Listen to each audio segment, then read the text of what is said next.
and welcome to my channel, Haylee Marie Vintage. Today I'm very excited to show you what I have in store. I have my pile of things I've been working off camera, sewing wise, while the year has gone on. I try to sew one thing off camera for everything I sew on camera, just because while I love sewing for you guys, a lot of my sewing experience is me moving the camera around to get shots. So I like to occasionally sew something while not on camera so I can just purely enjoy the process of it. So this is everything I've sewn during all this time. We are going to go in sections here, which first will be separate, shirt, skirt, and then we're going to go into overalls, which apparently needs its own category, and then dresses. So that is the order, and then I have some stats on these. I did add up how much they cost to make, as well as how long it took to make them. So I'm going to talk about that while going through each project. And I will go ahead and make sure I pop up a pattern here, as well as hopefully write a list of them down below of the patterns I used in this video, since I know they are not all on camera. First thing I made here is, it's kind of hard to see what it is. It's this swimsuit. I have made this pattern before. This is my second time making this top pattern. This swimsuit fabric, how it made up, I would have probably made it just a smidge smaller. It has these cute little like dot buttons on the back, and this is, I think, a 1960s pattern. Actually, I have it written down on here. Swimsuit, swimsuit, swimsuit. 1960s. And then the bottoms are a modern pattern that I used on my last swimsuit video, which is Friday patterns. I will say it definitely warped a little bit towards the top. This was my first time trying a different technique of putting stuff in, and I definitely can tell. However, once it's on, you can't see all the weird stretching. And I made this swimsuit in time for a batch party I was going to that was a queer one. This rainbow swimsuit took me 4 hours to make and cost me $55.28. And this fabric was some fabric that I picked up on my trip in Rome. An exciting swimsuit to commemorate an exciting trip. And now it has been on its own trip, so lots of memories tied in this one. Next up, we're gonna move on into tops. I had this leftover fabric, about 1.5 yards of it, and I thought it would make a really lovely blouse that would go with a lot of different skirts. So I went ahead, I made it up. This took me 5.5 hours. The pattern is a lovely blouse pattern from the 1950s. This only cost me $31.71. As I go through these, you'll notice that most of these are under $100, if not under $50 to make. When I am showing you guys my bigger projects that I do on this channel that I walk you through, I of course use my most expensive materials. But when it's just me sewing off camera, I'm a lot less luxurious. So this is some fabric that I picked up at that South Carolina estate sale. That was only $4 a yard, I think. And then the pattern I picked up in really rough shape, so it was pretty cheap. But you can absolutely sew for cheaper than I show you in my projects. It's just my projects that are gonna like be fun for you to watch and make a big splash are my more expensive projects. But yeah, this guy was only $31.71. Next up, you have seen these blouses on camera. I have gotten many questions about them. Oh no, stop. And I do plan to make these blouses, make one of these on camera for you all in the fall winter time. I'm gonna make it out of actually the fun holographic fabric I have, but this is a really fun like large billowy sleeve piece from the 70s. This is actually a 70s pattern, which most people mistaken it for being 30s. This one cost me $29.63. This is again some fabric from that estate sale. That was $4 a yard. It takes about 3 yards, and then the buttons for this were relatively inexpensive. I picked them up on Etsy. It has this beautiful dagger collar that you could definitely alter into being less pointy if you wanted, but I like the pointiness. I do not know how long this blouse will stay in my wardrobe because the dots are kind of a sensory nightmare for me. It's like this nice Swiss fabric. So we'll see. We'll see how long she lasts. I really did enjoy making, and this blouse was actually the mock-up for this blouse. This blouse is from the same pattern. This one wrinkles so bad in the drawer, but this is a blouse made out of the Beetles fabric I used for a project last year. I used the purple colorway, and then this is the blue colorway, and this is the exact same pattern. I made a few alterations based on the other one, so it fits me a little bit better. And this one cost me $58.80 because I did buy this fabric from Mood, brand new. However, of course, the pattern got cheaper because I used the pattern again. And this pattern has a ton of views. I think it even has pants and a skirt included. The pink flocked dot blouse took me 7 hours, and the beetle blouse took me 6. You get faster when you make a pattern again. This guy here, this one took me 5.5 hours to make. It is this really cute little rayon with chairs and tables and stuff on it. I've been trying to figure out what to make with this material forever because I absolutely adore this material. This only cost me $28.02 to make, including pattern, notions, the whole shebang. It has these cute buttons. The pattern I will use a ton. The pattern was actually the most expensive part. I think the pattern was like $14 of this, so over half. I plan on using the pattern again and again. The fabric was only $2 a yard. It's really cute. I will say, if you like notice, it does pull a little tight right around like the tummy band area. So I am debating taking out, there's like sewn down pleats that I keep debating taking out to like not have that tugging be there and have it hang a little bit more straight, but I haven't decided if I'm gonna do that. I mean, even probably just cutting them up partially might help, but I don't know, I haven't committed. Next up, we have another skirt. This did not use a pattern. In fact, this was probably pretty cheap to make. Let's see, what did I say this cost? This skirt took $14.70 to make. This is not because this fabric I found thrifting, but I got this fabric for free in a fabric swap. I always highly recommend, if you're new to sewing, to go to your local fabric swaps. A lot of people have giant hoards of fabric and they will go to a fabric swap to get rid of fabric. So it's great if you can't afford a ton of new materials. Just plug into your local sewing shops and your local sewing community and you'll see when those are. I only had to buy the teal fabric, which I had to buy for this one because the skirt length would have otherwise been much shorter than I preferred, and then I wouldn't have had enough fabric for the waistband because this like hunting party fabric was quite damaged. It had a pretty big fade line at one point as well as up at the top. So it was not in the best of condition, which is fine because again, I got it for free at a swap. This only took me 2 hours and 15 minutes because it's just a simple gathered skirt with a waistband, and I really, really like this, and I'm glad I was able to figure out how to make this fabric work in a skirt. I was having kind of a hard time with it for a little just because of the weird width of this fabric, but I got it to work. I'm really happy with it, and I think it turned out super cute and comfy.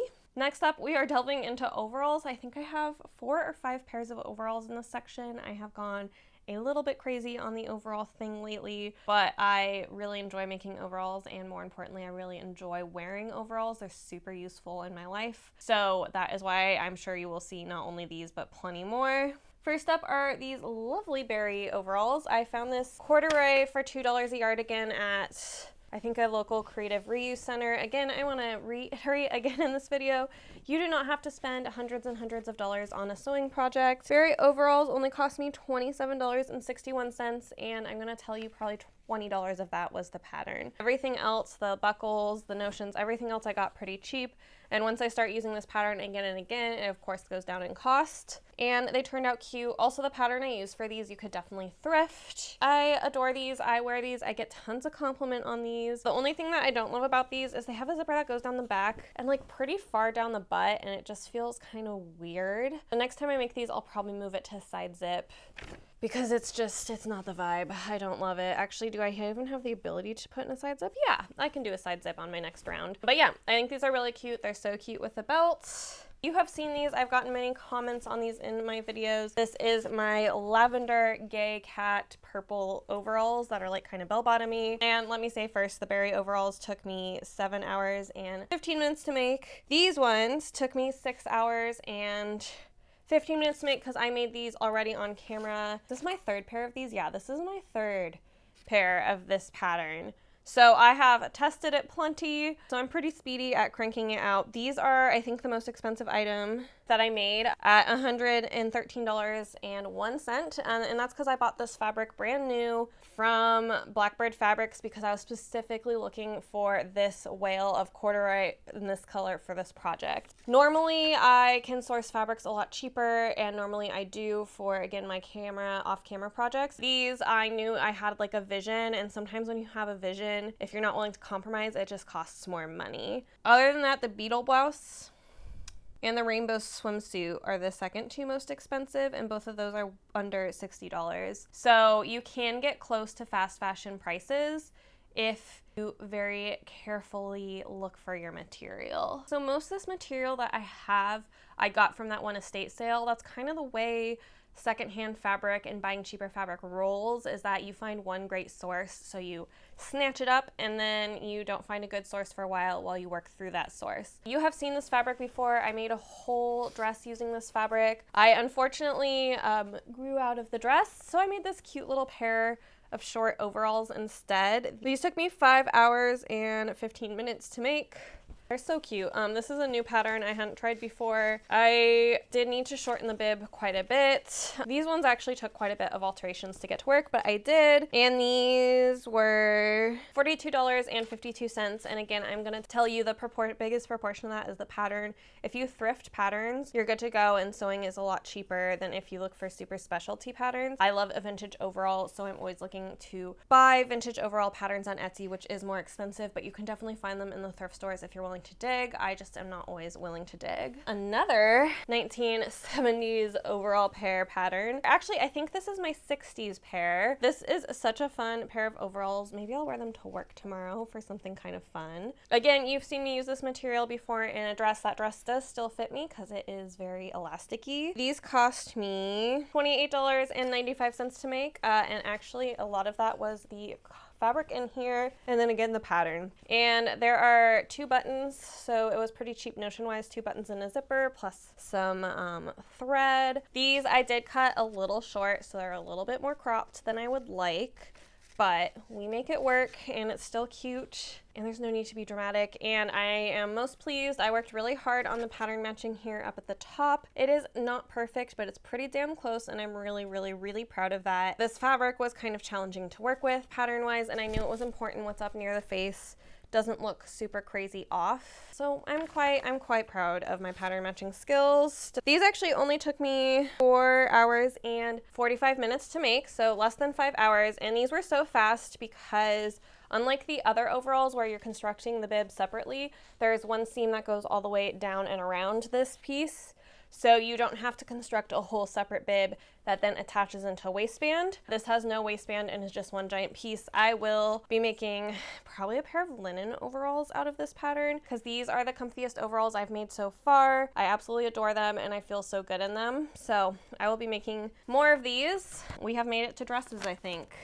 So the first 2 dresses you're probably gonna vaguely recognize because I have made these as part of mock-ups for other videos. I want to show the whole mock-up dress in its glory because I think one thing that's important, I guess, to know about my channel is I only make wearable mock-ups. I do not enjoy working with muslin and just like hoping for the best. I find it kind of wasteful to make non-wearable mock-ups, which can be argued this way or that. I don't like doing it. I don't like how that fabric looks. I don't like how it feels. I think it's much more useful to make something in a low stakes apparel fabric. So when I can source cheaper fabric, I do, specifically for the purpose of making these mock-ups. So these are 2 wearable mock-ups that you'll see here. This one first was the mock-up for my pride dress. This was me fully testing out the pattern and I got a pretty good result overall. The biggest thing to note on this one is I got a very crooked hem in the back, so it like steps down on the kick pleat.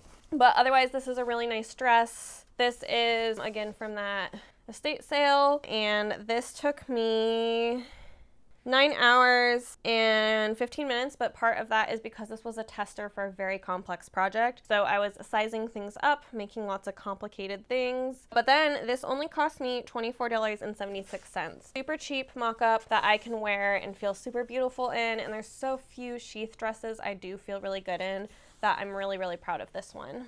Next up, you might recall this as well. This is the other dress that I made for my expensive silk mock-up. So I was super scared to cut into that silk and I wanted to have a super solid mock-up.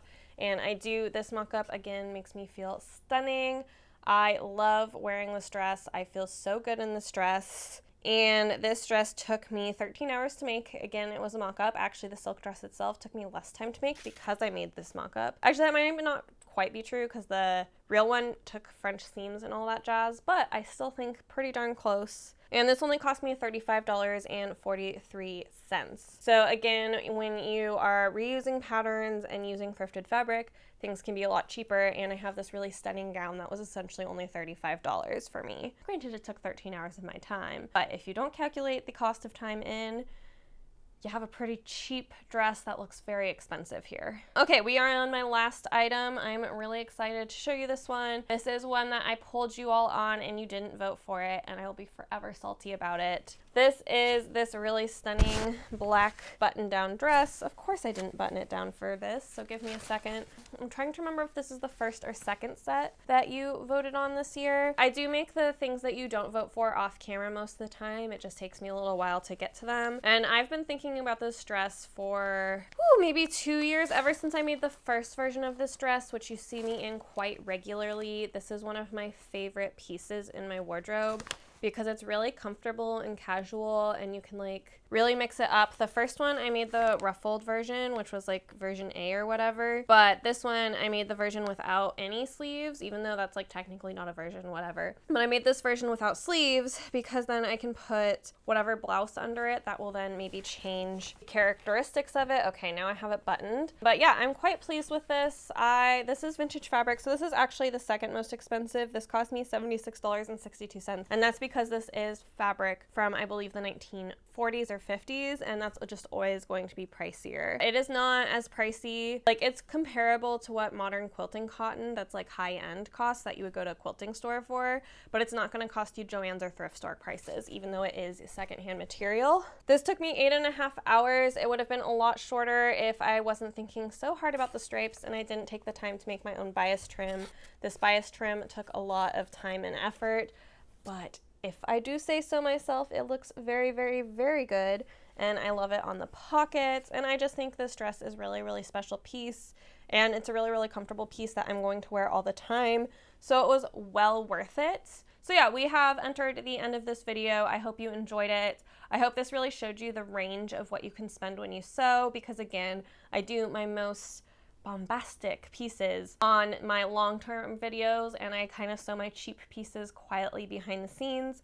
I should have done an average of these, but looking at it, my average of these was probably around $40 per piece, which is not too bad when you think about everything in here and what clothing costs today. So as long as you aren't counting in labor, you can figure out how to sew cost effectively. Just really look for those secondhand sources. The last tip I'll give you is if you look on fabricmart.com, only ever buy anything there on sale, but they run 60% sales off fairly regularly of their pieces. So a lot of times you can get really nice yardages of stuff for like $14 and under, and that $14 is like wool silk. And a lot of times I can pick up cottons there for like $3 to $4-ish a yard, and they're all dead stock, so that's great. What's great for your wallet is usually also pretty good for the environment. Anything that you're getting on the cheaper side, you're usually thrifting anyway, or you're buying dead stock, so that's pretty cool. That is an extra cool part of like cheaper sewing. Personally, get my fabrics as cheap as possible. That way you can also go via like Joann's or Michael's for cheaper fabrics. I don't prefer to do that because I have found the quality of those fabrics lacking. So often when I wash them, I notice pilling and stuff like that, and I'm just not willing to. I know I'm putting minimum 4 hours into a garment, and so I want it to last. So that is why I go for thrifting. Remember, you might have a local creative reuse center. If I can find the spreadsheet going around of that, I will link it down below. But we are going to actually wrap this up. I hope you enjoyed. As always, you can support this channel by buying me a coffee over on Ko-Fi, or you can give this a thumbs up and comment down below. What is your favorite piece? Is there anything that you're feeling like you're gonna have to hunt down the pattern for? Let me know. And I post every single Friday at 8 a.m. Pacific time, and I will see you next week. Bye!